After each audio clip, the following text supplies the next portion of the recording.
నమస్కారం అండి. విజయబాబు గారికి నా ధన్యవాదాలు. మా బాబుకి బాగోలేదండి. ఇలా మేము పార్టీ తరపుగా పిల్లలు తీసుకొని అక్కడికి వెళ్ళారు. అక్కడికెళ్ళి వెంటనే మా మా పరిస్థితి ఆలకించి, మా బాధలు చెప్తే ఇలా బాబు గురించి చెప్తే మాకు సాయం చేశారండి. నాకు చాలా మా ఫీలింగ్ బాగా ఇదిగా, అభిమానంగా అనిపించింది. మా ఇంట్లో ఇదిగాన సంతోషం అనిపించి, నాకు మా బాబు మళ్ళీ బాగా ఉంటాడు, బాగా తిరుగుతాడు అని నాకు సరదా అనిపించిందండి. ఆ ఇంటికెళ్ళి వెంటనే ఏదో మా సొంత ఇంట్లోకి వెళ్ళేట్టు అనిపించి నాకు మనసులోని చాలా ఫీలింగ్ వచ్చిందండి. ఇంట్లో మనిషిలాగా, నా పెద్ద కొడుకులాగా అనిపించి, నా బాధలు తెస్తే నాకు ఏడుపు వచ్చింది కానీ, దుఃఖం వచ్చింది కానీ, తనను చూశాక నాకు బాధ అంతా ఎక్కడో పోయిందండి. మాకు అండగా ఉన్నారండి ఆయన.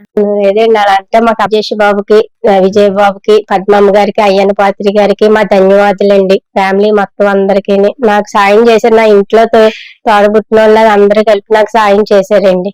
అలా మా పార్టీ తరపున అందరికీ కూడా సాయం చేశారు. చాలా థ్యాంక్స్ అండి. పిల్లలందరూ కూడా హెల్ప్ చేశారండి. మరీ ధన్యవాదాలు. నమస్కారం అండి. నా పేరు కమలేష్. నాకు ఇలా ఆర్థరైటిస్ ప్రాబ్లం ఉండడం వల్ల 2 హిప్స్ డ్యామేజ్ అయ్యాయన్నమాట. దానికి ఏంటంటే ఫైనాన్షియల్ గా మాకు స్ట్రగుల్ అవడంతో ఒక హిప్ కి మేము అమౌంట్ సెట్ చేసుకొని మేము సర్జరీ చేయించుకున్నాం. రెండో హిప్ కి కొంచెం ఫైనాన్షియల్ గా డౌన్ ఉండడంలో విజయబాబు గారి దగ్గరికి కలవడం జరిగింది. అంటే 23వ వార్డు కార్యకర్తల ద్వారా విజయబాబు గారిని కలవడం జరిగింది. ఆయన ఆర్థికంగా 1 lakh చెక్ ఇచ్చారండి. మేము చేయిస్తానని చెప్పి మాకు మాట ఇచ్చి 1 lakh రూపీస్ చెక్ ఇచ్చారు సార్. ఈ రోజు ఇవ్వడం జరిగింది. మేము 2 రోజుల్లోనే సర్జరీ చేయించుకోవడానికి ప్రిపేర్ అవుతున్నాం. ఈ చెక్ ఇవ్వడం వల్ల మాకు చాలా సంతోషంగా ఉంది సార్. విజయబాబు గారికి కృతజ్ఞతలు తెలుపుకుంటున్నాం. తెలుగుదేశం పార్టీ తరఫున కూడా మేము సపోర్ట్ ఉంటామని తెలుపుకుంటున్నాం. ఫస్ట్ నుంచి మా ఫ్యామిలీ మొత్తం, మా నాన్నగారు మొత్తం అందరూ టీడీపీలోనే ఉండడం జరిగిందండి. మా నాన్నగారు కూడా టీడీపీ కార్యకర్త అవడం మాకు కూడా చాలా మంచిదయింది.